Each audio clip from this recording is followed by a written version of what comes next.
This is Blues Power, the show. We're starting another season. This time, the subject matter is going to be mixing jazz and blues rock together. So be sure to like, follow this page, share it with your friends. What we're doing is I'm going to be teaching her, a lot of things about playing this style, and then you guys get to sit in and watch and check it out. So it's going to be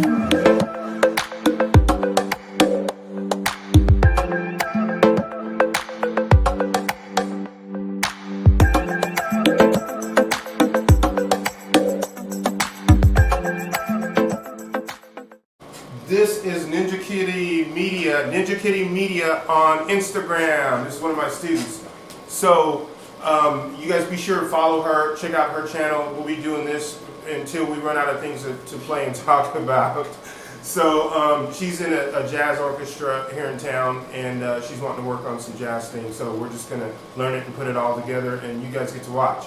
So let's recap. Last week we talked about, we got a lot of stuff in last week. A lot. We talked about, because we're playing a 2-5 off of this C minor chord, and then the 5 chord there. So the first thing we did, of course, was talk about playing the pentatonic scale, which everybody knows that. So play pentatonic.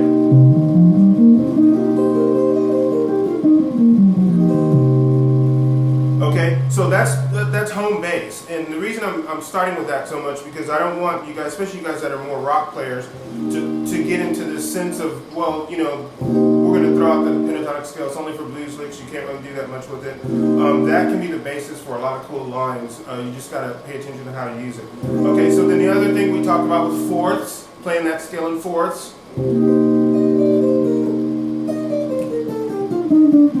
Okay, that's a 6 and 9. So the fourths, yeah, let's do that one first.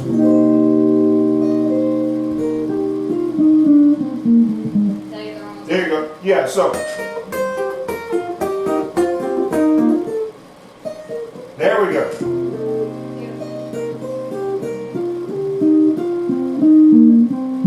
There you go. Okay, so you guys hear that? That's playing that pentatonic scale in fourths.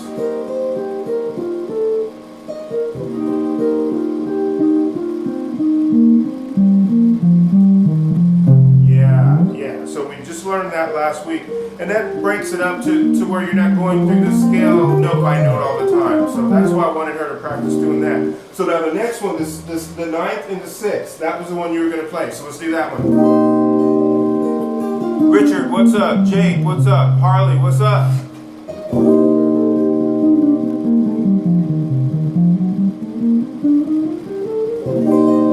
Okay, now the reason I had her do this is because you can take this pentatonic scale and branch off and get those more melodic lines and less bluesy lines if you do that. So the pentatonic scale, there's your 9th, the 6th is right adjacent to that. So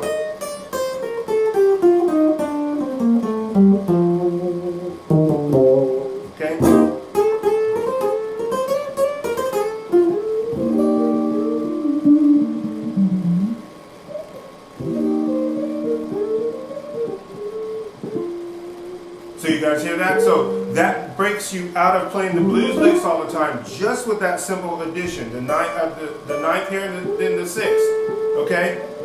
Real simple.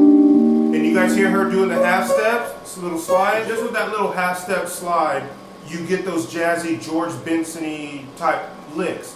Oh, and while I'm thinking about it, the track I'm playing on, it's over here on my computer off camera. You can't see it. We're playing off of the chords to Thunder Walk from George Benson. So if you guys have heard that, go back and listen to it. Because later on in his career, he did more singing than playing guitar. He was a great singer, and they had some great pop tunes during the 70s that he wrote and ended up being really huge. I went back to listen to a lot of the bluesier guitar chops that he had to teach her this style. 6th and the 9th, or 9th and the 6th.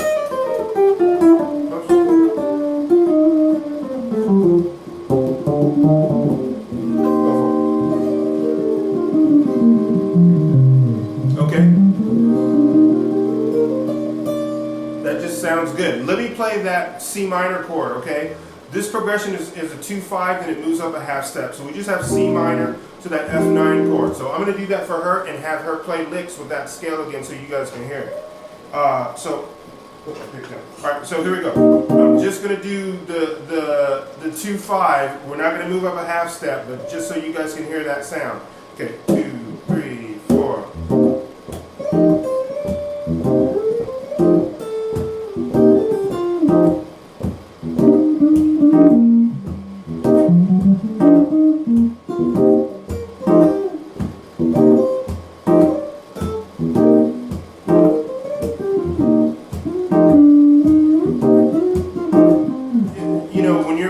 Jazz, it doesn't have to be complicated. I mentioned to you guys that last show. I think a lot of times automatically when you hear jazz, you hear, it's complicated, especially people that haven't really played jazz before. And then you hear some of the instructors, they really will complicate all the learning process to the point where I think some people are scared to delve in. And it doesn't have to be. So what we're doing is we're summing up just how to jump in with simple stuff, and then you can build on it from there. So with that, we just did where did my pick go? We just did the 6th and the 9th, okay? Added that to the pentatonic scale. The other thing we did was, because there's a shape in here, minor shape built off of this G minor.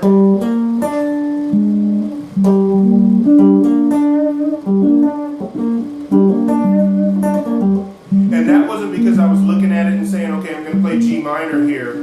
It's just that that shape is there when you play these patterns.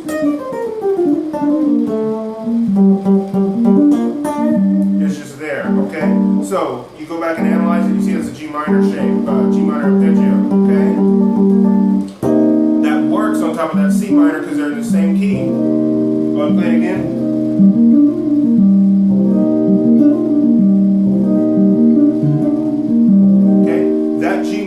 If we're looking at the major key, since this is a 2 chord, that means a 1 chord is a whole step down. Okay, B flat. Okay, so when you're playing this G minor, that's the 6th. Okay, if I'm playing a major scale there, okay, that is the 6th. So basically, we're playing we're substituting, you'd call that the 6th chord on top of that 2 chord, okay?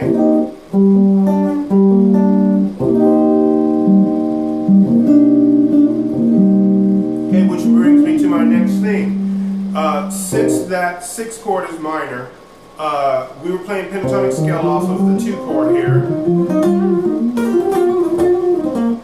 Why not try the pentatonic scale down here off of G, since we have G here? Here's your C minor chord here. If you were going to play here, just a shell voicing your C minor, there's a root right there, 3rd fret. So C minor here, let's do 1, flat 7, flat 3rd. Okay? So let's say you were down in this part of the neck, okay, and you wanted to solo here, not climb all the way up here.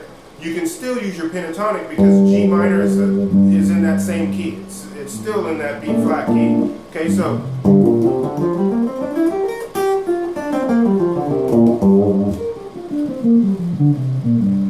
now let me play the C minor chord while she just plays over. We're not going to do licks right now, but I want you guys to hear that. Okay, we're gonna substitute, not really substitute. I don't call it that. We're going to layer that G minor sound on top of C minor sound. Okay, so here's C minor 7.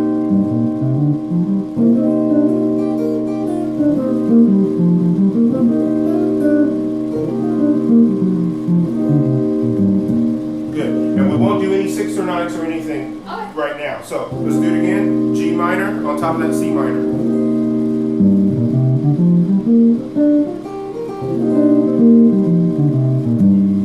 Okay, so now that's a nice sound. Now for some of you guys, especially if you're playing rock, that might be kind of foreign to use that because we're not automatically playing where the root is. So a lot of times in rock, if you have some kind of power chord here for that C minor, you would go right there and just play pentatonic scale there and never jump out of it. But if you listen to other guys, like guys I like, maybe Scott Henderson I mentioned last week, Robin Ford, you're going to hear some of these other ideas. So now we're going to play this. And this is new to her, so she's gonna learn it right now. You guys are gonna get to check it out. So I'm gonna play that 2-5 progression again, okay? And she's going to use this 6th chord here, which is G minor, the pentatonic from that.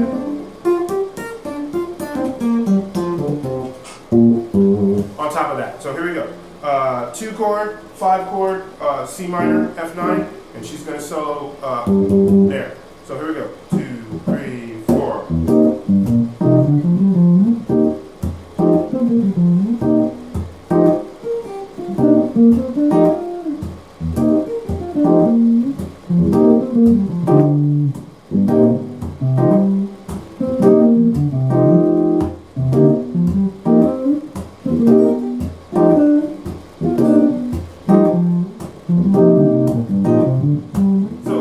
Totally works right there. So you got to remember, and like I said at the beginning, you don't have to toss out that pentatonic scale. You can get a lot of mileage out of that if you understand the system. Instead of thinking I've got to learn a million scales so I can solo, if you just learn the system, then that helps you get around better. So all we did was take this pentatonic scale and I had to move it to G.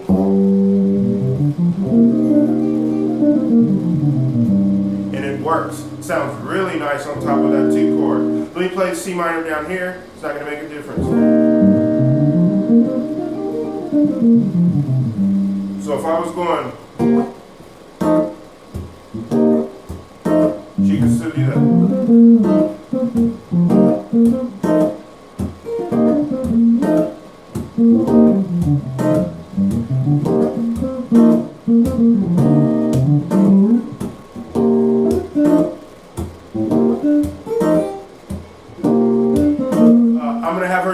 We're going to use the G on top of the C minor on this. So I'm going to put the track on. Remember, we're doing Thunder Walk from George Benson. I've got a backing track that I put in my computer that we're going to use.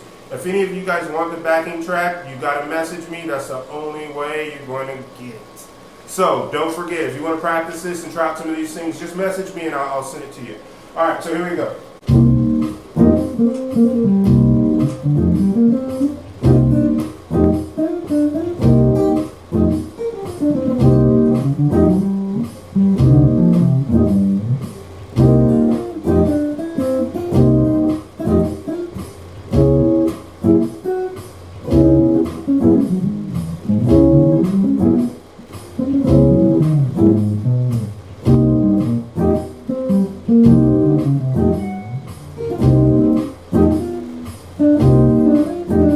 Now, it's different than last week, but it still sounds melodic, okay? Now, one thing with this, when you're playing that substitute or laying this on top of it, it doesn't sound as bluesy as if you're on that 2 chord using the pentatonic scale.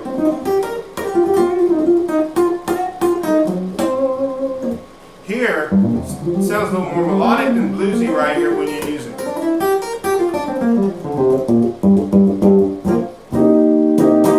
So you get to, it sounds more melodic. It's not like playing blues licks like if you're on the 2 chord playing it here.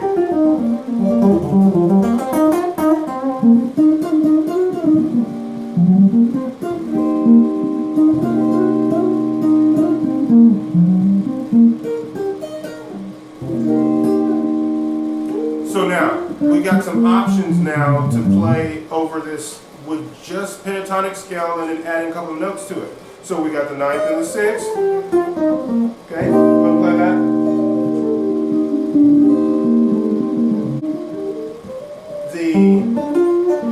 That arpeggio.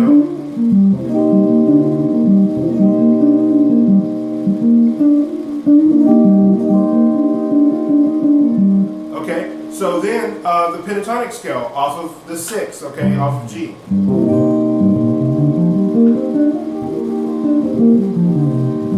There we go.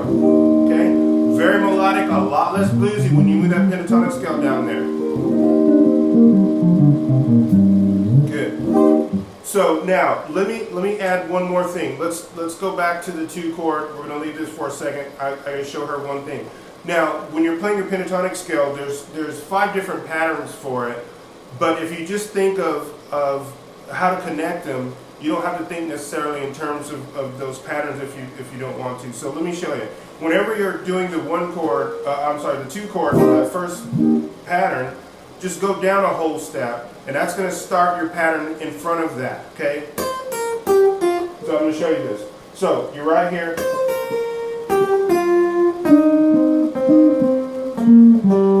Not back. Okay, so let's do that again.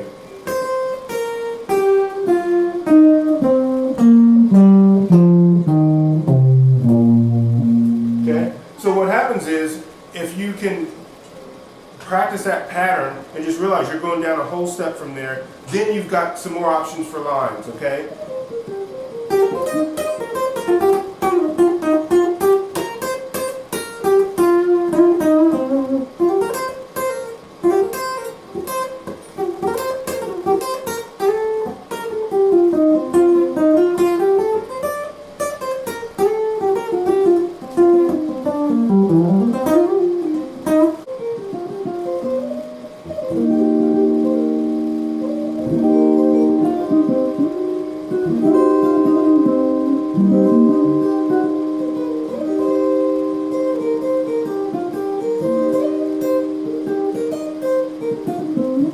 Okay, so now I'm going to have her practice that. So we're back to the 2 chord, we're going to drop. So, adding in these 4 notes. Into there now, okay? So here we go, I'm going to do the same thing. The 2 chord and the 5 chord. C minor, F9. 2, 3, 4.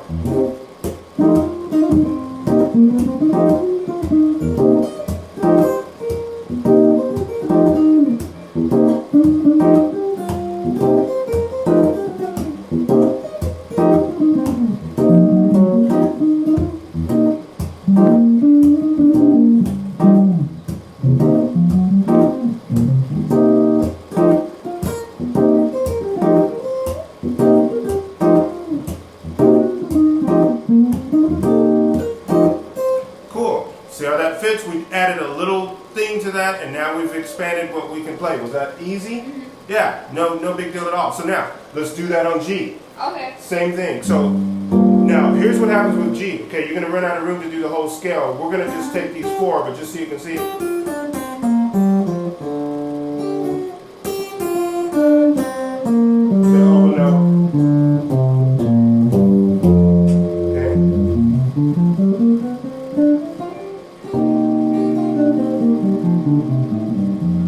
Good. So let's take these 4,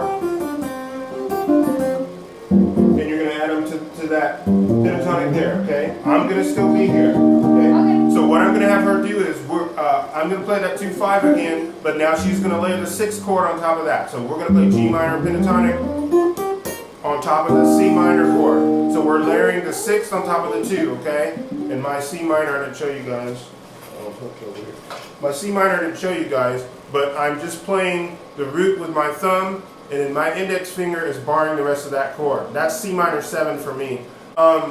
So that's how that chord looks, okay? And then if I need to embellish it, I have this finger to do that, okay? Instead of playing it like a bar chord, like that, okay?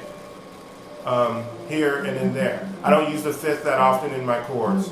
And we didn't do this on camera, but I already taught her about that. You can eliminate your 5th in your root from your chords whenever you're playing. For me, my hands, I play really hard, and the longer I play, it's rougher on my hands, so I probably will never go through a whole set playing a whole bar chord. It's just a little bit too much. So for me, that chord becomes this. So I'm playing C minor, F9, and then she's going to play pentatonic scale, and then we're going to add the pattern behind it, those 4 notes. Okay, so here we go. 2-5 again. 3, 4.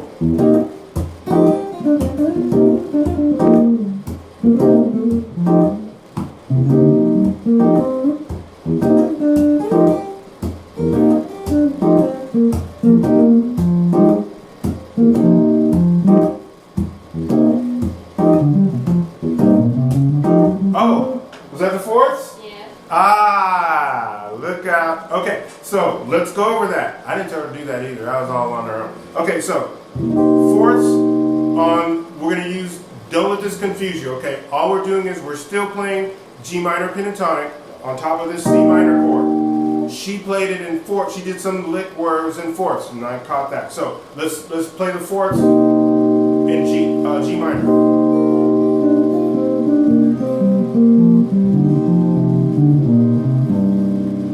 That sounds really good. Do it again.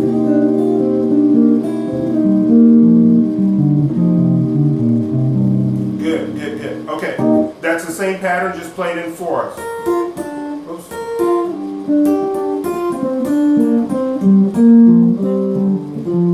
There we go. Oh yeah, I left off a note. There we go. Okay, so that was the fourths on top of that C minor chord. Sounds really good. So once again, you guys, it doesn't have to be complicated. And while we're, man, that went by fast. Okay, so we're almost at the halfway point. So let me reiterate what's going on here for people that just joined us. This is Blues Power, the show on Facebook Live. This is at ninjakittymedia, one of my students, and she's in a jazz orchestra here in town. She wanted to work on her jazz chops. And I wanted her to learn some of the, like, George Benson, King Burrell, Grant Green, more the bluesy side of that, because she's going to combine this stuff with her rock chops too. And we'll go later on over rock chops. But that's what we're doing, is working on mixing jazz and blues together and how to do it and not make it overly complicated. So that's the trick when doing jazz stuff, is trying to avoid making it really complex, so you can just get in and start playing some cool lines. A big shout out to Iron Age Accessories, Picks. If you guys can, check them out. After we're done with this, I'm going to put a link in the description to their page. I always want to shout them out because they've always sent picks over to me, and I appreciate that. So anyway, we're going to get back going. Now I'm going to put the track on and have her do all that stuff we just did, but we're going to put the G minor on top of the C minor. So we're going to play the sixth on top of that 2 chord. Okay. Now, for you guys that need to know, the major key would be down a whole step from there, okay? That's B flat, okay? I think before we started filming this whole time, for some reason I was calling it A flat or something, but we're in D flat, okay?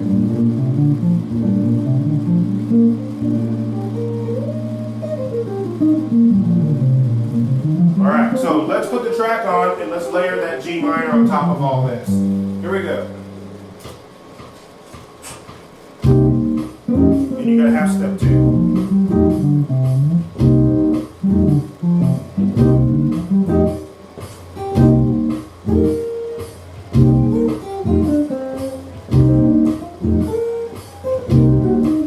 Half step.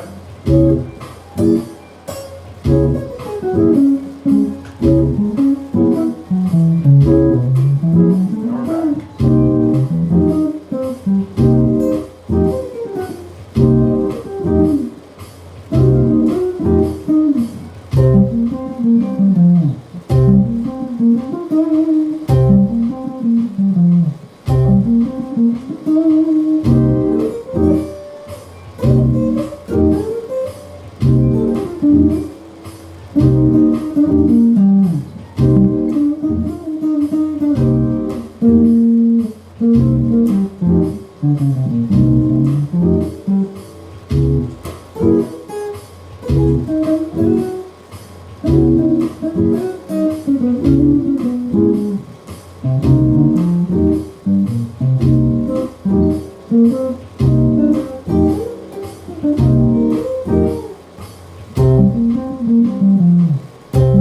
Okay, that's G on top of the C minor chord. That sounds good. So now let me take a detour from the soloing and talk about the chords too. I haven't done that enough, and I want to do that because the basis of what we're playing really comes from the chords and the changes. Okay, if you don't have a background there, you don't have anything to paint over. So let's talk about that and some things that we can do.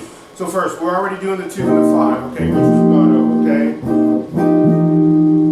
When I added the 9th and the 6th to that, you can also do that with your chord. Now, depending on your ear, sometimes you might like it, sometimes you might not.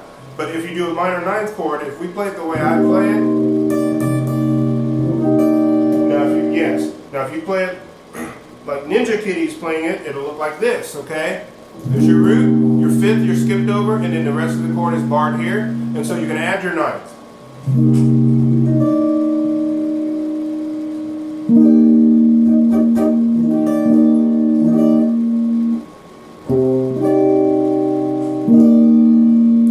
So it's A minor ninth. So the A minor chord can be an A minor ninth chord. It can be an A minor sixth chord. We can add that to it. Sometimes that sounds good, sometimes it doesn't. It just depends. Play it again. Yeah, it is. It's a different chord. Try to, yeah, I was going to say, strip that down and add the sixth in that way. There you go. Okay.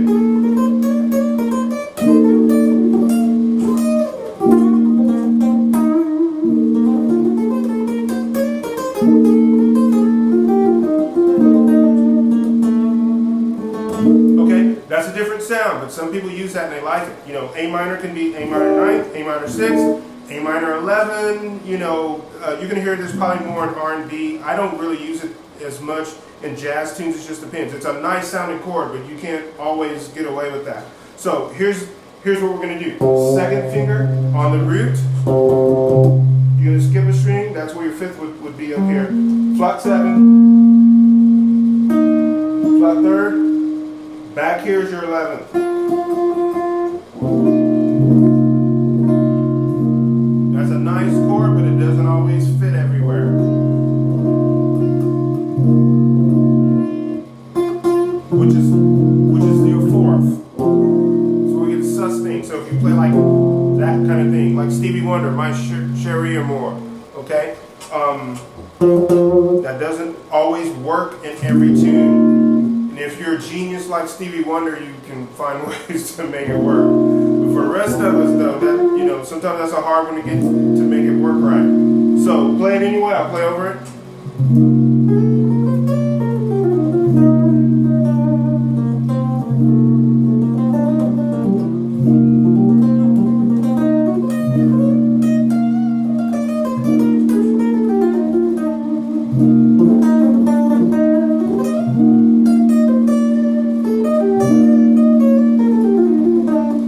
So it has its own kind of prettiness to it. It's not a terrible chord at all. It's a nice chord, but you just have to be careful where you're gonna play that. So minor, when you're playing, especially jazz stuff, can mean minor. It can be minor 7th, minor 9, minor 11, or minor 6th chord. Okay, it could be any one of those things. It just depends on your ear and what sounds good to you. So remember that too when you're playing. Experiment with some of these chords, and the conductor, whoever it is, if he hears it and he doesn't like it, he'll tell you don't play that, play something else. But you know, if your ear hears that and you want to bring something out in the chords, that's what you would do. So now let's go to the 5 chord, okay? So that's the 2 chord. Dominant 7th chord. So the playing, you know, that's F7. Okay, that's your 7th chord. I just have it stripped down. Root 3rd, flat 7. Okay, but that 7th chord is the same way. When you get a jazz chart, usually it'll have written down, you know, an F7 chord. 9 times out of 10, you know, we're going to use that just as a basis to build on it. So an F7 chord can be F9. Okay, and I've got this note, but you don't need it. That's your note right there. So. Now, one, I don't think I've taught her yet, so I'm going to show her and then I'll show you guys. This is the 13th chord. Okay? Now, we're going to leave the root. We don't have to have it. We're going to start from the 3rd. We're going to play your 9th like this now. Yep, that's your 3rd here. We're not going to use the root. Okay? And then that's the rest of your 9th chord here. So, let me show you guys what I just showed her. Carrie Macer, what's up? Thank you guys. Okay, so we're coming from a 9th chord, okay? Here's the 7th chord, root, 3rd, flat 7, okay? The 9th is here. I know you guys can't see that, but you can hear it. So there's the 9th, okay? So what I'm doing is leaving the root. Remember, you don't need the root. Your bass player is going to usually play that root. You don't have to play the root when you're playing jazz stuff. Leave the root, and we're going to start there, okay? That's my 3rd. Let me refret this so I can get it all here. Here's the 3rd. Now you're going to cover the rest of that chord up here. Now you're going to change it to a 13th chord. There's your 6th or your 13th there. I usually play both of these. Okay, so here's the sound. So that 7th chord, that F7th chord, can mean F7, it can mean F9, it can mean F13. Okay, it can mean any of those. I wouldn't do an altered dominant. I haven't taught her that yet. We'll get to that later on. You don't want to have like F7 flat 9 or something. Okay, we're not there yet, and that's not going to work over this.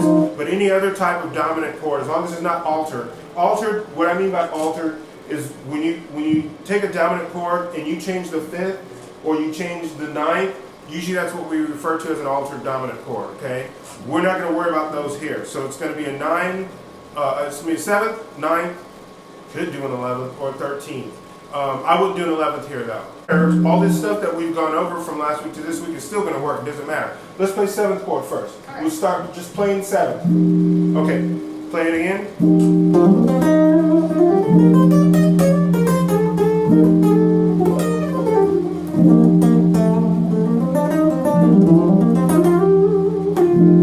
Okay, play the 9th chord. Not the 13th, let's do the 9th first. Just the regular. There you go.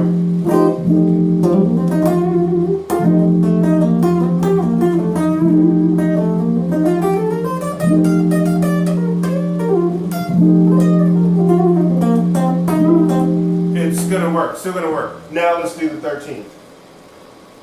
She just learned this, so you guys just be aware of that. Just taught her that while I showed you off. There we go. That's the 13th chord.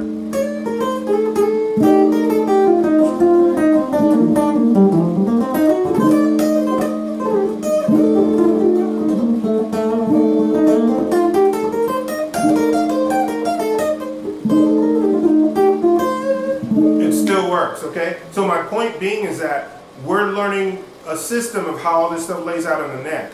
Not necessarily, you know, every single different way to play a chord or to play a million different scales.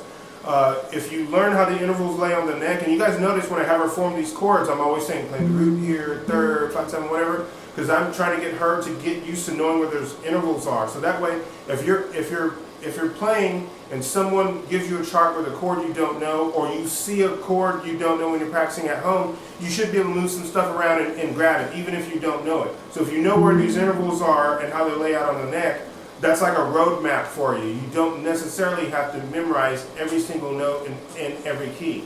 Now, that just goes to show you that I'm probably not what you would call a jazz guitar purist, because I think a lot of people that play jazz will say you've got to learn every single note, you've got to know all 12 keys and all that stuff. And that's why I consider myself more of a person that's borrowed some things, especially from horn players. I told you guys last week, I listened to a lot of horn players, and I took bits and pieces of that and added to my blues, rock, and funk stuff.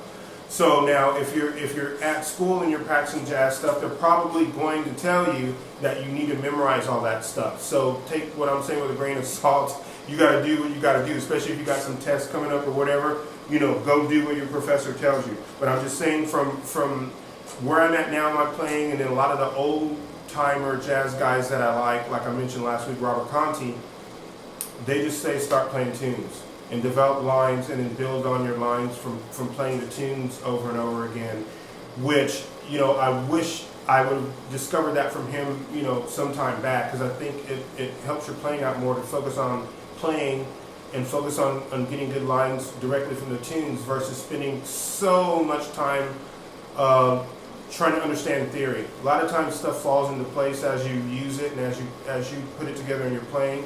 And sometimes when you're sitting there studying books, it makes it a little bit harder to get it down. So now I'm going to do the same thing and have her play so you guys can hear her. Remember, we're at this is 4 weeks now that we're on this with her. So you guys can totally do this. This is not something that's impossible. This girl is killing it, and we only been on this a little while, okay? So I'm going to play through all the different extensions on this C minor chord, okay? And then I'm going to do the same thing with the 5 chord. So the 2 chord first and the 5 chord, and have her play over them, okay? Not in time or anything. I'll just let you dwell on it. So here we go. 2 chord, C minor 7.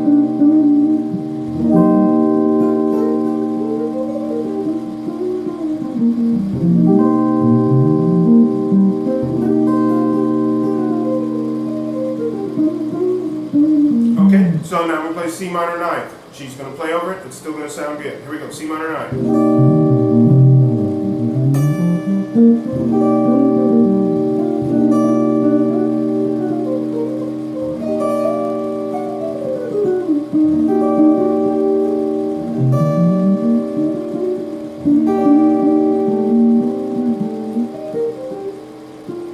C minor 6th.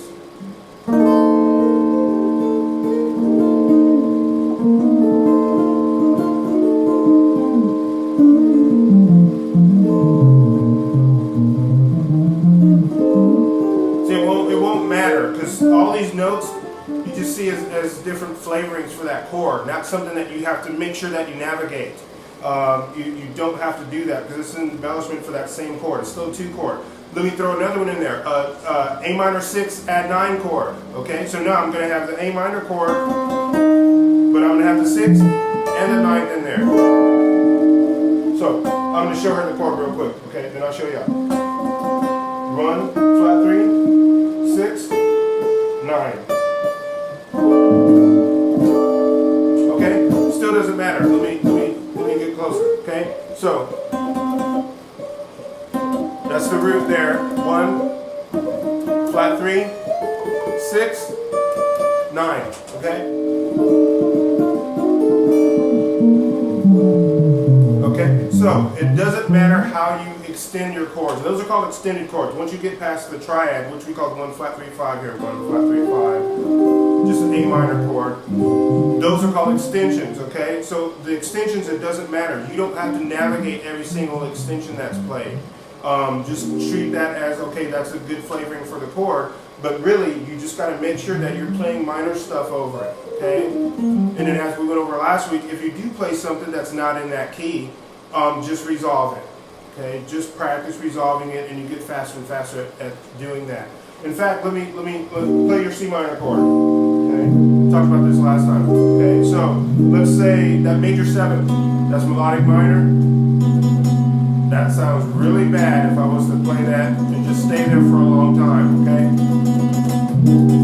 but now if I mix it into a line and resolve it, it actually sounds pretty good.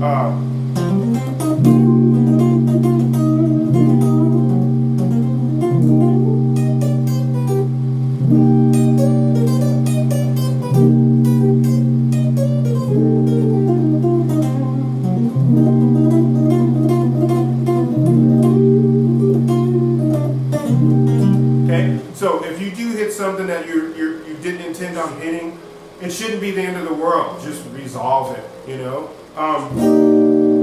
And I showed you guys last week the major 7th from melodic minor here, but we didn't do an octave lower. So I'm going to show that to her real quick. Octave lower, that major 7th, okay? So,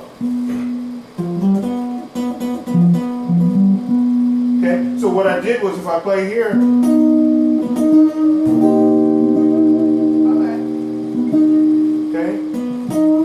going to the flat 3rd, that's to the 4th,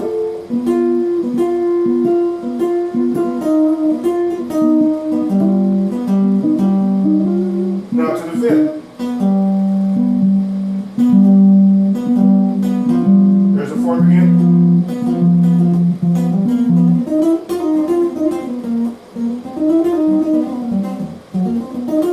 All these chord tones are kind of sitting right around there, so it doesn't have to be like the end of the world if you were to hit a bad note. So what she's doing is, there's a major 7th, and I had her go from there to like the 5th. Or major 7th to the 4th. Major 7th, flat 3rd. There's that 4th or 11th again, okay?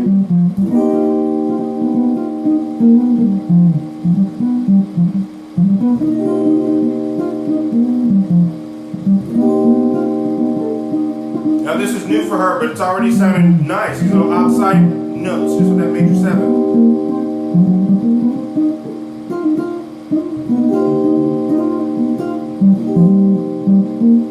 Better yet still, let's do this. Let's play it. I want you to hit that major 7th on purpose and practice resolving it. So what I'm going to do is we're going to put the track on. She's going to practice hitting the major 7th and getting out of it so the lines still sound cool and you're not there too long, you know, Okay? Alright, here we go.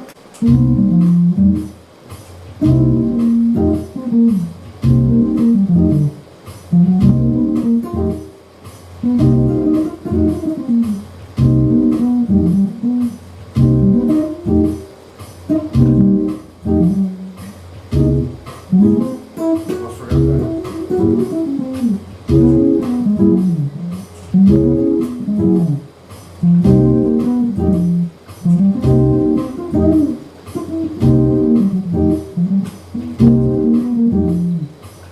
Now G minor. Half step though.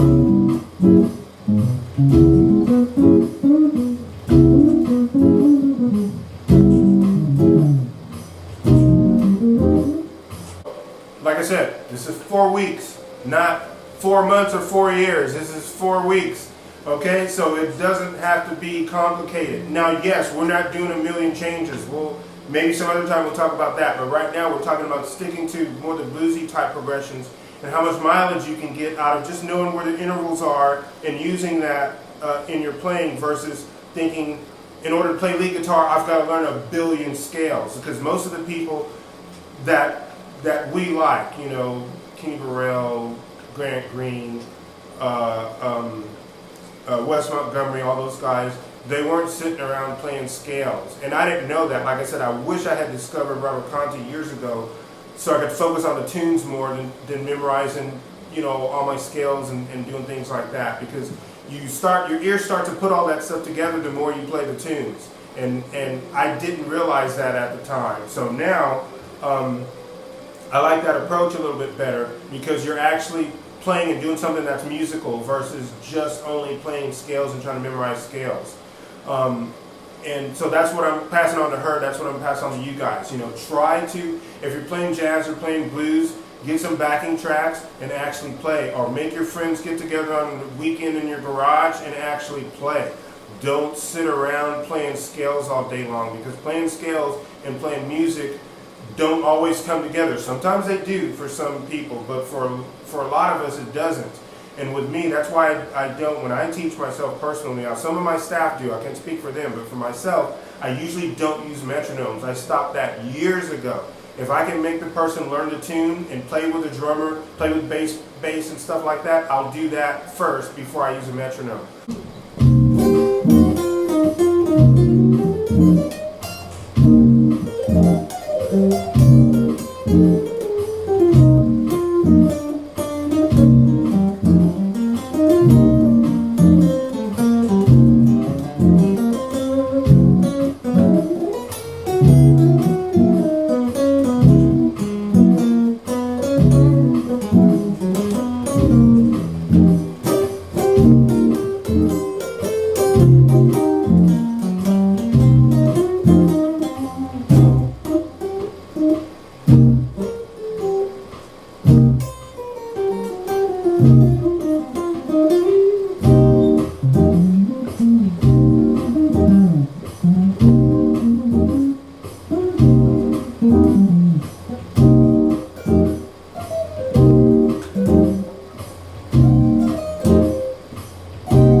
guys so much. Once again, ninjakittymedia on Instagram. Visit us here at Get Blues Power here at Get Blues Power on Instagram and Melbourne Music on Instagram. Thanks you guys. We'll see y'all next week.